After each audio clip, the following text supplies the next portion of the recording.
If the curiosity got the best of you, you've probably driven down the new Douglas Road. And if so, I'm sure you noticed those very large wind turbines.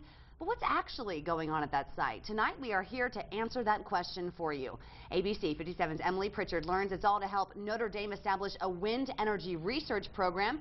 She joins us live from there now. And Emily, I was just out there myself today. It's really hard to miss those while you're driving by.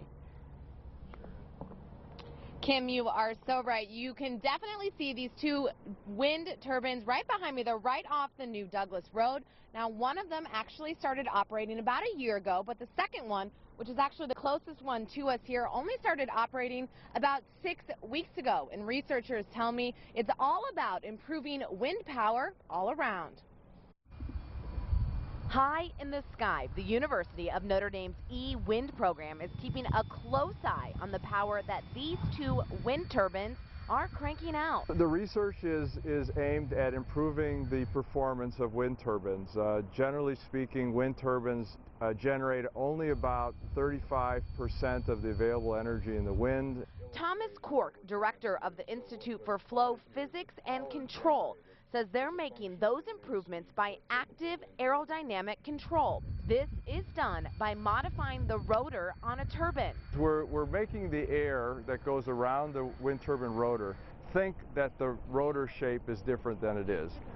So we call that virtual shaping. So we don't actually change physically the shape, but the air thinks the shape has changed. Here's how the research site works. The meteorological tower next door keeps track of wind conditions. Then the year-old west turbine stays constant here at White Field so they can monitor the power it produces, which lets researchers compare data to the newest east turbine, which is manipulated with that new technology. But of course, making a change up in the sky isn't so easy. We have to go up there to make those changes. We do that early in the morning, generally when the wind speeds are low.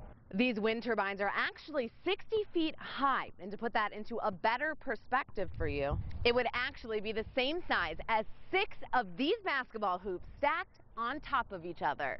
While other universities have access to wind farms, Cork says Notre Dame's two towers are unique because they're small enough to work with, but the findings can still be applied to others. They are prototypical of large wind turbines, but they're small enough that we can make modifications to them so we can test our technology.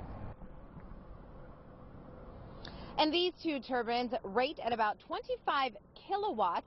Now, what that means is that it could generate about enough power to power 5 average-sized homes at its max capacity. Now, if you're wondering where all of this power is going, well, it's actually just going back into Notre Dame's grid. Reporting live from Notre Dame, Emily Pritchard, ABC 57 News.